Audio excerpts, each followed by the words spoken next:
Hi friends, welcome to my channel. Hindustan Petroleum Corporation Limited హెచ్పిసిఎల్కి సంబంధించి diploma students ఎవరైతే complete చేసి ఉంటారో వాళ్ళకి గుడ్ న్యూస్ అని చెప్పుకోవచ్చు. డిప్లొమా వాళ్ళకి మాత్రమే ఈ జాబ్ రిక్వైర్మెంట్ నోటిఫికేషన్ అయితే రిలీజ్ చేయడం అయితే జరిగింది.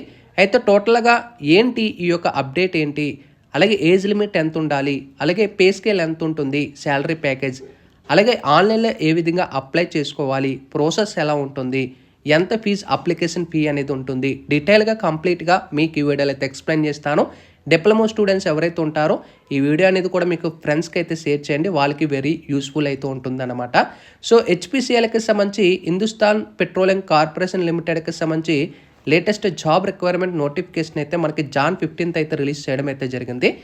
ఇక్కడ మనకి చూసుకోవచ్చు requirement of junior executive officer. So చూసుకోవచ్చు ఇక్కడ మార్కెటింగ్ డివిజన్కి సంబంధించి నోటిఫికేషన్ రిలీజ్ చేయడం అయితే జరిగింది.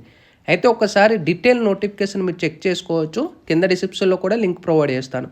ఇక్కడ requirement for profile of diploma engineering, diploma ఎవరైతే కంప్లీట్ చేసి ఉంటారో వాళ్ళు మాత్రమే అప్లై చేసుకోగలరు. ఓకేనా, గుర్తుపెట్టుకోండి. ఇంకా కిందకి స్క్రోల్ డౌన్ చేసుకున్నట్టయితే నోటిఫికేషన్ అంతా కూడా మెయిన్ పాయింట్స్ మీకు క్లియర్గా అయితే చెప్తాను. సో ఆన్లైన్ అప్లికేషన్ అనేది జనవరి 15, 2025 నుంచి ఆల్రెడీ మనకి స్టార్ట్ అయిపోయింది. And last date of application చూసుకోవచ్చు 14 ఫిబ్రవరి 2025 వరకు మీకు టైం అయితే ఉందన్నమాట. ఇంకా position and eligibility criteria and vacancy ఇక్కడ చూసుకోవచ్చు. ఇక్కడ మనకి జూనియర్ ఎగ్జిక్యూటివ్ మెకానికల్ ఇక్కడ చూసుకోవచ్చు. పే స్కేల్ అనేది స్టార్టింగ్ పే స్కేలే 30,000 నుంచి 1,20,000 వరకు అయితే ఉందన్నమాట. అండ్ వేకెన్సీ కూడా చూసుకోవచ్చు 130 వేకెన్సీస్ అయితే ఉన్నాయి. మ్యాక్సిమం ఏజ్ చూసుకోవచ్చు 25 ఇయర్స్ లోపు ఎవరైనా అప్లై చేసుకోవచ్చు. ఇంకా ఎసెన్షియల్ క్వాలిఫికేషన్ ఇక్కడ చూసుకోవచ్చు 3 years full time diploma mechanical engineering, ఈ జూనియర్ ఎగ్జిక్యూటివ్ మెకానికల్ వాళ్ళు అప్లై చేసుకోవచ్చు. ఇంకా జూనియర్ ఎగ్జిక్యూటివ్ ఎలక్ట్రికల్ డిపార్ట్మెంట్ ఎవరైతే ఉంటారో వీళ్ళకి కూడా స్టార్టింగ్ ప్యాకేజే 30,000 నుంచి 1,20,000. వేకెన్సీ అనేది 65 ఉండడం అయితే జరిగింది. ఏజ్ లిమిట్ అనేది కూడా 25 అయితే మనకి ఇచ్చేశారు మ్యాక్సిమం అనేది. 3 ఇయర్స్ ఎవరైతే డిప్లొమో ఎలక్ట్రికల్ ఇంజనీరింగ్ చేశారో వాళ్ళు అప్లై చేసుకోవచ్చు. ఇంకా నెక్స్ట్ మీకు జూనియర్ ఎగ్జిక్యూటివ్ ఇన్స్ట్రుమెంటల్కి సంబంధించి 30,000 నుంచి 1,20,000, 37 vacancy, 25 age limit. And 3 years diploma instrumental engineering వాళ్ళు అప్లై చేసుకోవచ్చు. ఇంకా జూనియర్ ఎగ్జిక్యూటివ్ కెమికల్ ఎవరైతే ఉంటారో వీళ్ళకి కూడా same package and 2 vacancy, maximum age limit 25. Chemical engineering diploma ఎవరైతే చేశారో వీళ్ళు అప్లై చేసుకోవచ్చు. ఇంకా మీకు మెకానికల్, ఎలక్ట్రికల్, ఇన్స్ట్రుమెంటల్, కెమికల్ ఎవరైతే చేసి ఉంటారో డిప్లొమాలో వాళ్ళు దీనికైతే ఎలిజిబుల్ అన్నమాట. ఓకేనా, గుర్తుపెట్టుకోండి. ఇంకా మినిమం మార్క్స్ చూసుకోవచ్చు. మీ డిప్లొమాలో మినిమం 60% మార్క్స్ అయితే మీకు ఉండాల్సి ఉంటుంది. అది జనరల్, ఓబీసీ అండ్ ఈడబ్ల్యూఎస్ వాళ్ళకి. అండ్ 50% అనేది ఎస్సీ, ఎస్టీ, పీడబ్ల్యూటీ ఎవరైతే ఉంటారో 50% మార్క్స్ వస్తే వస్తుంది, సరిపోతుంది. ఓకేనా. అండ్ ఇక్కడ చూసుకోవచ్చు షార్ట్ లిస్ట్ ఎలా చేస్తారు. ముందుగా మీకు ఇక్కడ చూసుకోవచ్చు సిబిటి అంటే computer based on test conduct చేయడం అయితే జరుగుతుంది. తర్వాత గ్రూప్ టాస్క్, తర్వాత గ్రూప్ డిస్కషన్, క్వాలిఫై అయిన తర్వాత స్కిల్ టెస్ట్, పర్సనల్ ఇంటర్వ్యూ, తర్వాత మీకు జాబ్ అనేది ఇవ్వడం అయితే జరుగుతుంది. సో మీకు starting computer based on test ఉంటుంది. అందులో జనరల్ యాప్టిట్యూడ్ అంటే మీకు ఇంగ్లీష్ లాంగ్వేజ్, కాంటి యాప్టిట్యూడ్ ఇవన్నీ మీకు ఇక్కడ మనకు ప్రొవైడ్ చేశారు, ఇవన్నీ చెక్ చేసుకోవచ్చు. నెక్స్ట్ టెక్నికల్ ప్రొఫెషనల్ నాలెడ్జ్ అంటే మీ క్వాలిఫైయింగ్ డిగ్రీ ఏదైతే ఉంటుందో దాని బ్యాక్గ్రౌండ్ ప్రకారంగా మీకు ఇవ్వడం అయితే జరుగుతుంది. ఓకే, ఇది క్వాలిఫై అయిపోయిన తర్వాత మీకు next group task, group discussion and skill test ఇవన్నీ కూడా కండక్ట్ చేయడం అయితే జరుగుతుంది. ఓకేనా.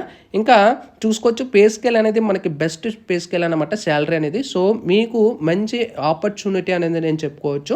సో అందరూ కూడా అప్లై చేసుకోండి ఎవరైతే ఉన్నారో. అండ్ ఇక్కడ చూసుకోవచ్చు మెయిన్ ఇక్కడ మనకి పోస్టింగ్ చూసుకోవచ్చు, ఇక్కడ మార్కెటింగ్ డివిజన్. సో చూసుకోవచ్చు మీకు కంట్రీలో ఎక్కడైనా మీకు పోస్టింగ్ అనేది ఇవ్వచ్చు. ఇక్కడ మనకి ఎల్పిజి ప్లాంట్స్లో కానీ, పైప్ లైన్స్లో కానీ, హెచ్పిసిఎల్కి సంబంధించి ఎక్కడైనా కూడా మీకు ఇవ్వచ్చు అని అయితే ప్రొవైడ్ చేసేసారనమాట. ఇంకా రిజర్వేషన్కి సంబంధించి కూడా ప్రొవైడ్ చేశారు, అది మీరు చెక్ చేసుకోండి. ఓకేనా. నెక్స్ట్ ఇంకా నోటిఫికేషన్లో చూసుకోవచ్చు మ్యాక్సిమం ఏజ్ లిమిట్ ఇక్కడ చూసుకోవచ్చు.